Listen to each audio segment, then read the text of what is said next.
Viewers, हम पढ़ रहे कक्षा 10वीं गणित की प्रश्नावली 3.4 के प्रश्न नंबर 2 का 5वां प्रश्न। तो यहाँ प्रश्न दे रखा है, किराए पर पुस्तकें देने वाले किसी पुस्तकालय का प्रथम 3 दिनों का एक नियत किराया है। मतलब प्रथम जो 3 दिन है उसका एक निश्चित किराया है तीनों दिन का, तथा उसके बाद प्रत्येक अतिरिक्त दिन का अलग किराया है, और उसके बाद को जो है प्रत्येक दिन का अलग किराया है। सरिता ने 7 दिनों तक एक पुस्तक रखने के लिए ₹27 अदा किए, जबकि सुसी ने एक पुस्तक 5 दिनों तक रखने के लिए ₹21 अदा किए।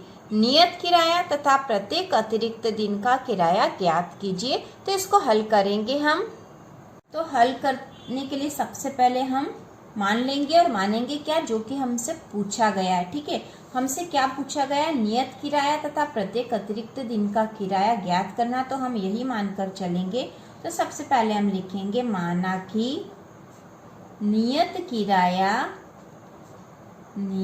किराया बराबर X रुपए है। ठीक है, हमने मान लिया कि जो नियत किराया है, नियत किराया कितने दिनों का था, प्रथम 3 दिन का। ठीक है, प्रथम 3 दिनों का एक नियत किराया है, तो वह नियत किराया जो है X रुपए है, तथा प्रत्येक अतिरिक्त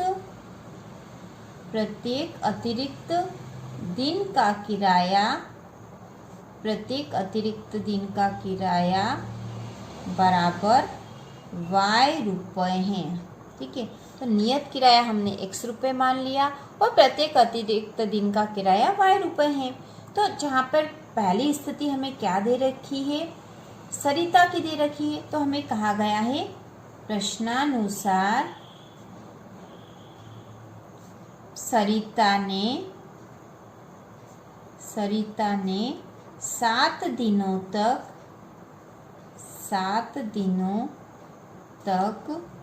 एक पुस्तक रखने के लिए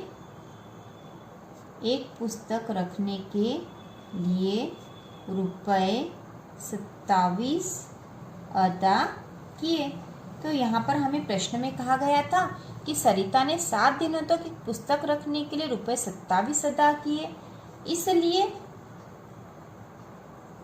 ठीक है, इसलिए यदि हम इसको X और Y के रूप में रखेंगे तो 7 दिन तक उसने पुस्तक रखी थी, 7 दिन तक पुस्तक रखने के लिए ₹27 अदा किए। तो 7 दिन तक पुस्तक रखी, तो उसका नियत और प्रत्येक अतिरिक्त दिन का किराया हम देख लेते हैं। तो नियत किराया जो 3 दिन का है, ठीक है, 3 दिन का नियत किराया X रुपए था, तो ये X तो 3 दिन का हो गया, धन कितने दिन, इसके बाद कितने दिन बचे, तो 3 दिन का तो नियत किराया है, उसके बाद 4, 5, 6, 7 4 दिन और बचे। तो प्रत्येक अतिरिक्त दिन, तो प्रत्येक अतिरिक्त दिन कितने हो रहे, 4 दिन, इनका किराया Y रुपए लगेगा, और इन दोनों को जोड़कर हो रहे हैं ₹27, क्योंकि इतने अदा किए थे सरिता ने। तो इसको थोड़ा सा हल कर लेंगे, तो X धन 4 का Y में गुणा होगा, तो 4Y बराबर 27। तो इसको हम दे देते हैं समीकरण 1 नाम। इसके बाद और फिर से क्या कहा गया है, पुनः प्रश्न में हमें कहा गया है कि सुसी ने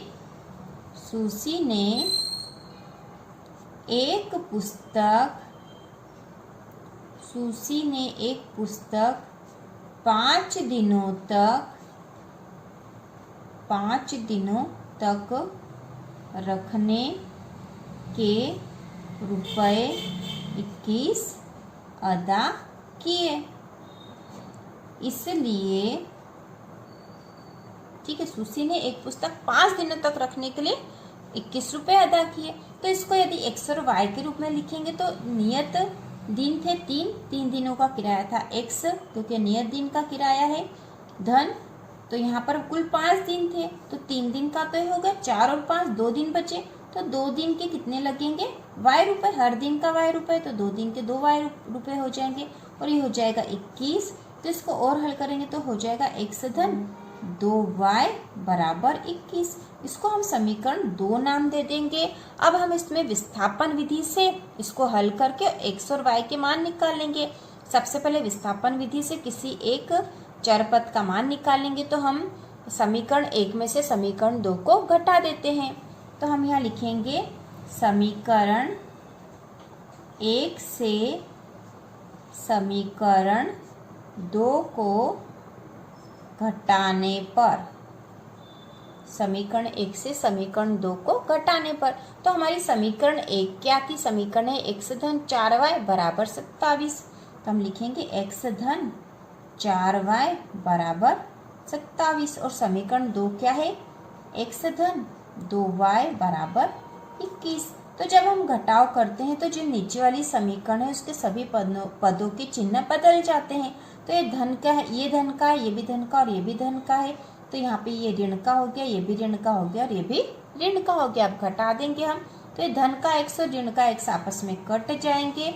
अब यहाँ धन का 4y और ये ऋण का 2y है, मतलब 4 में से 2 घट जाएंगे और चिन्ह बड़ी संख्या का आ जाएगा। तो 4 में से 2 कम हुए तो बच्चे 2y, ये धन का ही रहेगा, बराबर 27 में से 21 कम होंगे क्योंकि 27 धन का और ये 21 ऋण का है। तो 27 में से 21 कम हुए तो बच्चे 6। तो 2y बराबर 6। तो y बराबर क्या हो जाएगा? y बराबर 6/2, 2 एकम 2, 2 तिया 6। तो यहाँ हो जाएगा y बराबर 3। तो y का मान आ गया है 3। आगे हल करेंगे तो हम लिखेंगे y का मान समीकरण 1 में रखने पर, क्योंकि हमने y का मान निकाल लिया है तो समीकरण 1 में हम y का मान रखेंगे तो x का मान भी आ जाएगा। तो समीकरण 1 थी x धन 4y बराबर 27। तो x धन 4 और y का मान हमने क्या निकाला? 3 निकाला, तो यहाँ 3 लिख दिया बराबर 27। इसको हल कर लेंगे तो ये हो जाएगा x धन 4 का 3 में गुना, 4 तिया 12 बराबर 27। और अब x बराबर, क्योंकि हमें तो x का मान निकालना है तो इस 12 को बराबर के उस तरफ लेके चले जाएंगे। तो बराबर के इस तरफ यहाँ पहले 27 लिखेंगे क्योंकि 27 पहले से है और ये धन के 12 है, बराबर के उधर जाएंगे तो ऋण के 12 हो गए हैं। तो 27 में से 12 घटा देंगे तो यहाँ हो जाएगा x बराबर 27 में से 12 घटाएंगे तो सबसे पहले 7 में से 2 घटाएंगे तो बचेंगे 5, 2 में से 1 घटाया तो बचा 1। तो यहाँ पे x बराबर 15 हो गया। तो x का मान आ गया है 15।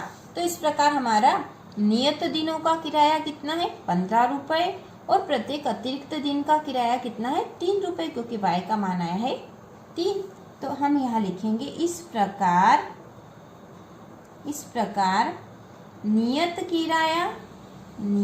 किराया जैसा कि हमसे प्रश्न में पूछा गया था बराबर रुपये 15 है तथा प्रत्येक अतिरिक्त दिन का किराया